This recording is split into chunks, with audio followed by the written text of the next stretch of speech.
n'avez pas eu beaucoup de chance dans votre enquête, mais à nous deux, ça va changer, croyez-moi. Qu'est-ce qui vous arrive encore? Je ne sais pas, je m'enfonce. Et vous vous enfoncez sans réagir? Qu'est-ce que c'est que ces conneries de macho? Ne me traitez pas de macho, espèce de connard d'intellectuel de mes deux! Alors maintenant on rentre ou je vais me fâcher.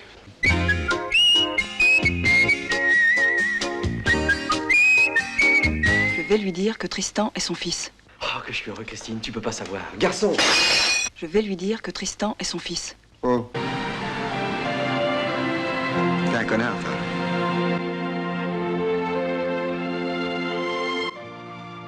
Bonjour et bienvenue dans cette vidéo mes amis, et aujourd'hui vous ne me verrez pas, vous allez m'entendre, ou plutôt m'écouter. Ce sera un peu comme un podcast. Je souhaitais aujourd'hui vous parler de cinéma français, plus particulièrement de comédie française et encore plus particulièrement du réalisateur Francis Weber et de sa trilogie François Pignon avec Pierre Richard et Gérard Depardieu, à savoir La Chèvre, Les Compères et Les Fugitifs.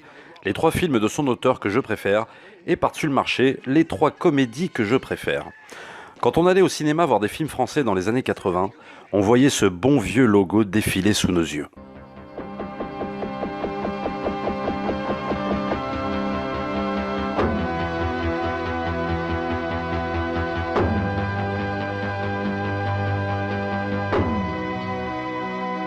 Et pour ceux qui ont vu ces mêmes films à la télé, c'était plus ça.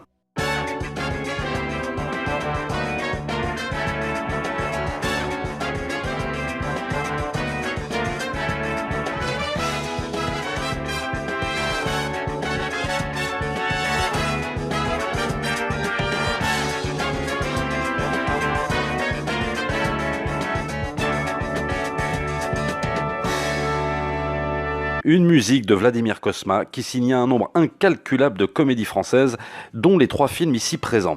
Ah, ces génériques qui annonçaient les grandes comédies à la française, qui pour la plupart sont restées cultes et surtout multidiffusées à la télé, du temps où on regardait plus la télévision que la nouvelle télé, internet et ses réseaux sociaux. Quand on évoque le génial Francis Weber et son alter ego, son personnage fétiche François Pignon, on pense Le Dîner de cons, on pense Jacques Villeray et son souffre-douleur Thierry Lhermitte. Le film de Weber qui lui a rapporté le plus au box-office français avec près de 10 millions d'entrées. C'est effectivement très drôle, très bien interprété et toujours très bien écrit. En même temps, un film de Francis Weber mal écrit, ça n'existe pas. De L'Emmerdeur de Édouard Molinaro à Coup de tête de Jean-Jacques Hano, en passant par Les Deux Grands Blonds de Yves Robert, les scénarios de Francis Weber sont au millimètre près des dialogues bien ciselés, précis, savoureux. Tous les acteurs qui ont tourné avec lui le savent très bien, vu que la part d'improvisation chez Francis Weber est prohibée, tant il tient à ce qu'on respecte ses dialogues à la virgule près. Pour autant, si Le Dîner de cons pour beaucoup signe le meilleur de Francis Weber, c'est pas vraiment le cas pour moi. Pour moi, la synthèse parfaite du cinéma de Weber, c'est la trilogie Pignon avec Depardieu et Pierre Richard, et un éventuel quatrième film qui s'appelle Le Jouet. La première idée géniale qu'exploite Weber pour La Chèvre, Les Compères et Les Fugitifs, c'est l'idée du buddy movie, le film de potes.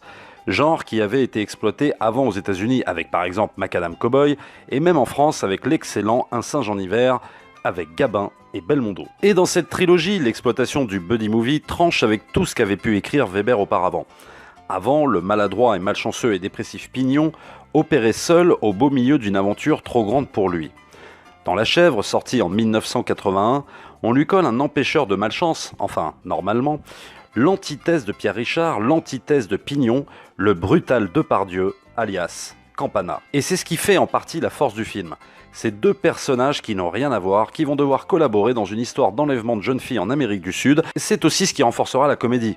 Les réactions de Depardieu, super sérieux et colérique, face à la malchance et au côté super boulet de Pignon. D'ailleurs, ne rit-on pas plus de la réaction de Depardieu face aux infortunes de Pignon, bien plus qu'aux pitreries involontaires de Pierre Richard, et ce dans les trois films?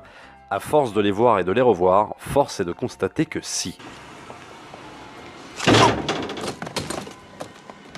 Oh là là là là. La deuxième excellente idée, c'est l'utilisation de Pierre Richard par Weber. Et je précise bien par Weber, car aucun autre réalisateur avant lui, même pas Pierre Richard lui-même, puisqu'il a été réalisateur de nombreux films se mettant en scène, n'avait osé miser sur l'aspect tragicomique de Pierre Richard, et non pas juste sur le côté tarte à la crème, qui pouvait être sympa dans les années 70, mais à revoir maintenant, ça a quand même bien vieilli. Chez Weber, Pierre Richard est mince, gauche, timide, un peu comme dans les autres films. Mais chez Weber, on lui rajoute une dimension tragique, celle d'un homme au fond très triste.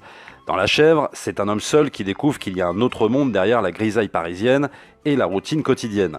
Dans Les Compères, c'est bien d'un Pierre Richard dépressif, toujours au bord du suicide, dont on parle. Et dans Les Fugitifs, Pignon n'est plus qu'un chômeur sans allocation, sans rien, à qui on risque d'enlever sa fille. Chez Weber, on est loin de l'adolescent gaffeur dans un corps d'adulte qui passe son temps à faire des cabrioles pour faire rire. Et si cette mélancolie et cette tristesse parcourent les trois films de Weber, ça avait déjà commencé avec Le Jouet, en 1976, son premier film en tant que réalisateur, où on retrouve un Pignon au chômage, de nouveau seul, mais terriblement touchant et attachant. Et c'est grâce à cette histoire de Francis Weber qui nous raconte les caprices d'un gosse de riche, voulant à tout prix son dernier jouet, non pas une voiture de course, non pas tous les jouets d'un magasin, mais bel et bien un être humain. Oui, vous m'avez bien entendu, un être humain, en la personne de François Pignon.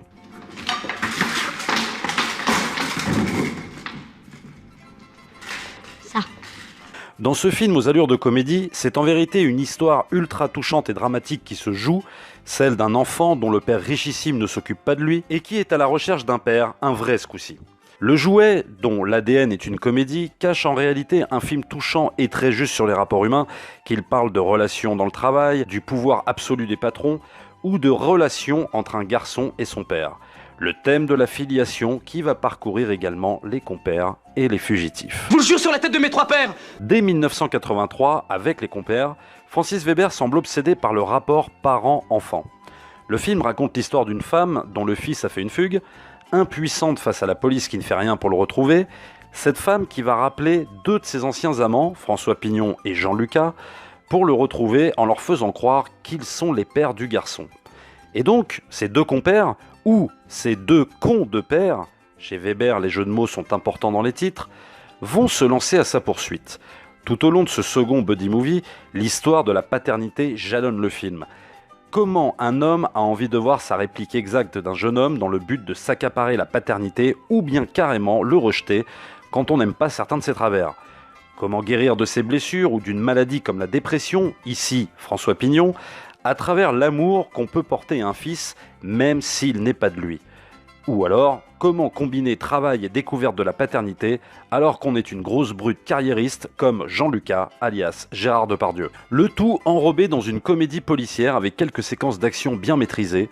La séquence de la course-poursuite sur les toits avec Depardieu en est le parfait exemple, scène qui rappelle les grandes heures des films avec Belmondo ou Ventura. Sans oublier en fond le merveilleux thème composé par Vladimir Cosma. À ce propos, à l'époque, si tu t'appelais Vladimir Cosma, il fallait juste siffler un air et hop, tu avais un thème entraînant, marrant et touchant, à l'image du film Les Compères. En 1986, Les Fugitifs, s'il démarre sur les chapeaux de roue comme dans La Chèvre et Les Compères, avec l'exploitation de notre duo antinomique qui forcément provoque des situations drôles et cocasses, petit à petit, Weber semble nous dire « Si vous êtes venu pour rire comme avec La Chèvre, vous vous êtes trompé de salle ». En effet, avec ce film, Weber semble vouloir moins rire qu'auparavant avec cette histoire de Pignon qui va tout faire pour garder sa petite fille, muette depuis la mort de sa mère, alors qu'il n'a plus rien pour subvenir à ses besoins. Il va faire un bout de route avec Jean Lucas, qui l'aura pris en otage lors d'un hold-up quelques heures avant, Lucas qui était un ancien braqueur et qui vient juste de sortir de prison. Avec Les Fugitifs, on est encore dans le thème de la paternité.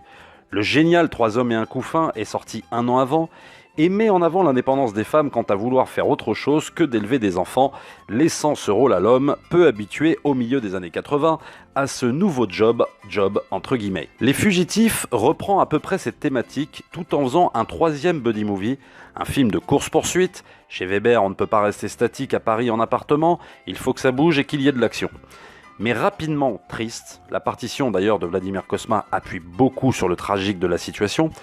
Dans Les Fugitifs, rares sont les moments drôles, et même si le tandem Pierre-Richard Depardieu marche toujours autant de différences qui tend à les rendre complices à force de mésaventures, Weber ne rejoue pas sur les mêmes archétypes de comédie qu'il avait utilisés dans La Chèvre et Les Compères. Il ne fait pas dans la répétition et clôt les aventures de Pignon-Lucas dans l'émotion plutôt que dans la comédie légère. Autre thématique très importante et récurrente chez Weber, c'est celui qu'on prend pour un con ou un gros naïf et dont on va se servir pour exécuter un plan. La seule façon de retrouver la petite, c'est de confier l'enquête à quelqu'un d'aussi malchanceux qu'elle. Pierre, j'en tiens un. Comment est-il? Un champion du monde. L'exemple le plus flagrant de ce thème est bien évidemment le dîner de cons.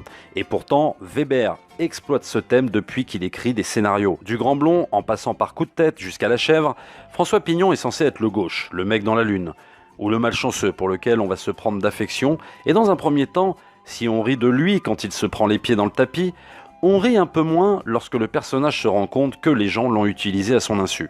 C'est le cas dans La Chèvre, lorsque Depardieu révèle à Pignon qu'il n'a été qu'un pion dans toute cette histoire, qu'on lui a fait croire qu'il était un grand détective, alors qu'on l'a engagé à cause de sa malchance pour retrouver la fille, aussi malchanceuse que lui, d'un PDG. Vous savez pourquoi on vous a choisi?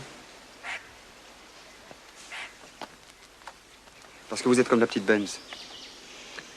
Vous pouvez pas faire un pas sans vous casser la gueule ou provoquer une catastrophe. Voilà pourquoi on vous a choisi. Je voulais pas vous le dire, mais vous me forcez à le faire. C'est pas vrai. Mais si, mon pauvre vieux. Votre sagacité, votre esprit déductif, ils se sont foutus de votre gueule. Je suis désolé de vous faire de la peine. Mais je ne veux pas qu'on vous retrouve à 20 km d'ici, mort d'épuisement. Un moment particulièrement cruel et qu'on retrouve souvent chez Weber, où Pignon doit se remettre totalement en question, devenant lucide sur ce qu'il est réellement, un maladroit plus qu'un détective. Et ça, Pierre Richard le joue admirablement bien, et c'est ce qui va faire rire dans un premier temps et émouvoir dans un second temps.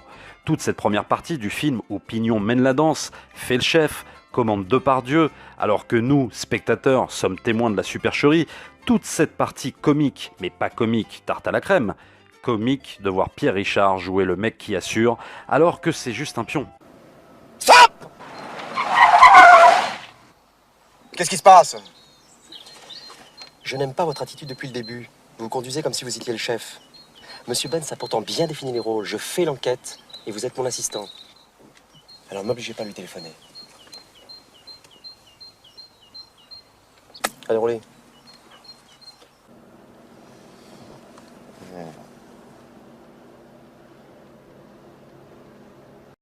C'est ça aussi l'exploitation du potentiel comique de Pierre Richard par Francis Weber. Pas juste un personnage de guignol. Et puis vient le moment émouvant où on est témoin de sa lucidité suite à la révélation de la supercherie.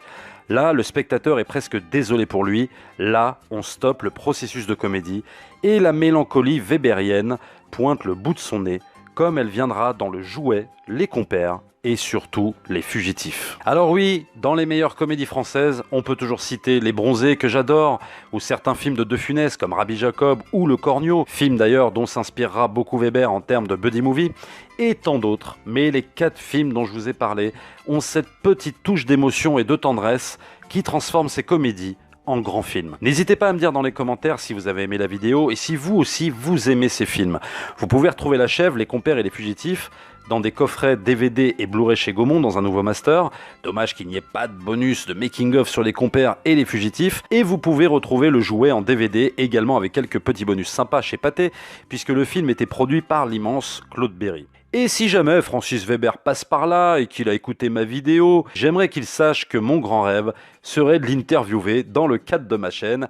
Et ouais, on peut toujours rêver. Et puis, pour ceux qui veulent des compléments d'informations sur toute sa carrière, je vous recommande chaudement son autobiographie, Que ça reste entre nous, où il explique très bien, entre autres, les coulisses de ses films. C'est juste passionnant. Abonnez-vous à la chaîne, likez, partagez comme d'habitude. Vous avez maintenant 2 liens aussi pour soutenir la chaîne, le lien Tipeee, le lien Utip. Nous, on se retrouve très vite pour une prochaine vidéo. Ciao.